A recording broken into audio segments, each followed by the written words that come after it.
मेरे तकरीर का उन्वान है यौम जमहूरिया। यह हमारा कौमी त्यौहार है। आज का दिन 26 जनवरी 1950 को हमारे मुल्क का कानून अमल में आया, जिसे डॉक्टर बाबा साहेब अम्बेडकर ने बड़ी मेहनत से रखा था। आज लाल किले में परचम खुशाई होती है, बहुत सी चीजें परेड की जाती है, सदर जमहूरिया कौन सा खिताब करके पूरे मुल्क में आम ताकीद की जाती है।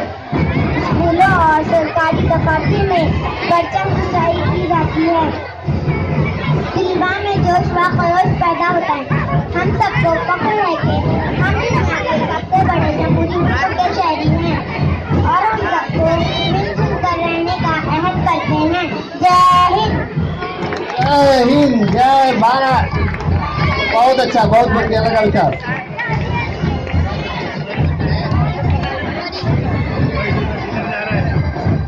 ये देखिए मराठी मीडियम की